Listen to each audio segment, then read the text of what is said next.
పునీత యోహాను వారి గురు విద్యాలయ యూట్యూబ్ ఛానల్ను వీక్షించు మీ అందరికీ శుభములు, దైవాశీస్సులు. ప్రియ భక్తులారా, బాలయేసుని దేవాలయములు సమర్పించే పండుగను కొనియాడు శుభ సందర్భముగా మనందరం ఎంతో భాగ్యవంతులమని నేను భావిస్తూ ఉన్నాను. బాలయేసు దేవాలయమును సమర్పించే పండుగ తండ్రి దేవుడే ఈ యొక్క సంఘటనను ఏర్పాటు చేసి ఉన్నారు. తండ్రి దేవుడే నడిపిస్తూ ఉన్నారు. మనం చూసినట్లయితే యోహాను శుభవార్త 14వ అధ్యాయం 10-11 వచనాలలో తండ్రి దేవుడు తన యందు నివసించుచు తన పనులు నెరవేర్చుచున్నాడు అని ప్రభువే స్వయంగా తెలియపరిచి ఉన్నారు. అందుకే ఈ రోజున మరి మలాకీ గ్రంథంలో ప్రత్యేకంగా మనం గమనించినట్లయితే ఆ ప్రభు దిలీలున వస్తారని కూడాను తెలియపరుస్తున్నారు. అంటే మలాకీ తెలియపరుస్తున్న రెండు ముఖ్య విషయాలని. ఒకటి, తన దూత ముందుగా వస్తారని, ప్రభు మార్గమును సిద్ధము చేయుటకు దూత వస్తారని. రెండవదిగా, ప్రభు దిలీలున అంటే అకస్మాత్తుగా ఆలయములో ప్రవేశిస్తారు, అకస్మాత్తుగా సంఘములో ప్రవేశిస్తారు, అకస్మాత్తుగా మనలో ప్రవేశిస్తారు. మనం చూసినట్లయితే దర్శన గ్రంథం 3వ అధ్యాయం 20వ వచనంలో కూడాను ప్రభు అంటూ ఉన్నారు, నేను ద్వారము యొద్ద నిలిచి తలుపు తట్టుచున్నాను, ఎవరు నా స్వరముని విని తలుపు తెరిచెదరో నేను లోనికి వత్తును, నేను అతనితో భుజించును, అతడు నాతో భుజించును అని ప్రభు పలికిన పలుకులు ఈనాడు సార్థకం అవుతూ ఉన్నాయి.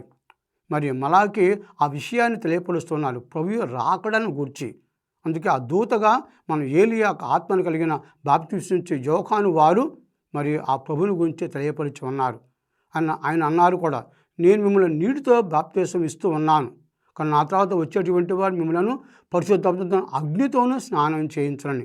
మనం సంసిద్ధపరిచినటువంటి వారి బాప్తిస్మిచ్చు యోహాను వారు. ప్రియ భక్తులారా, మరి ప్రత్యేకంగా మన స్వార్థ పట్టణం చూసినట్లయితే ప్రభు ఆలయంలో ప్రవేశించడం అనేది శుద్ధీకరణ నిమిత్తం. మరి ఒక తల్లి మరి బిడ్డను కన్న తర్వాత 40 రోజులుగా ఆమె గృహమున ఉన్న తర్వాత దేవాలయానికి రావటం అనేది అది శుభ సందేశం. దేవాలయానికి వచ్చి శుద్ధి గావించుకొని ప్రభునికి సమర్పించబడటం అనేది. అదేవిధంగా బాలుని కూడాను మోసే చట్టం ఉన్నది, మోసే ఆచారం ఉన్నది. వారు తప్పనిసరిగా దేవాలయానికి వచ్చి దేవునికి కానుక సమర్పించాలి.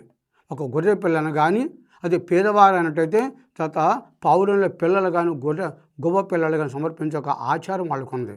మరి మరియమ్మ గారికి తెలిసే అతను ఎటువంటి పరిశుద్ధురాలు దేవుడితో తెలియపరిచిన విషయం అయినప్పటికీ కూడాను ఆ ఆచారాన్ని, మోసే చట్టాన్ని ఆమె అధిగమించకుండా మోసే చట్టాన్ని ఆమె పాటించిన గొప్ప వ్యక్తి మరి మరియమాత, అదేవిధంగా జోజప్ప గారు కూడాను.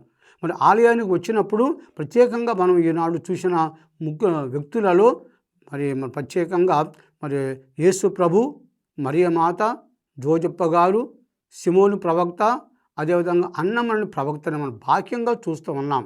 మరి ఆంతరంగా నడిపించినటువంటి వారు తండ్రి దేవుడు, పరిశుద్ధాత్మ, సర్వేశ్వరుడు.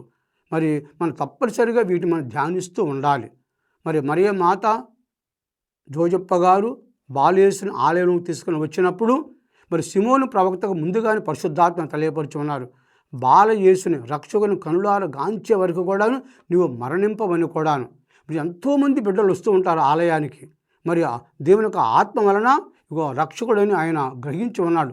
బాలుని తన చేతుల్లోకి ఎత్తుకొని, ప్రభువా నీ దాసునికి సమాధానముగా నిష్క్రమింప నిమ్ము, ఇశ్రాయేలులకు మహిమను చేకూర్చి వెలుగొంటున్నారు కూడాను, అన్యులకు మార్గం చూపించే వెలుగని ఆయన బాహాటంగా ప్రకటించి అటు తర్వాత అలా ప్రత్యేకంగా మరియమాతను చూసి ఒక గొప్ప సందేశం ఇచ్చాడు.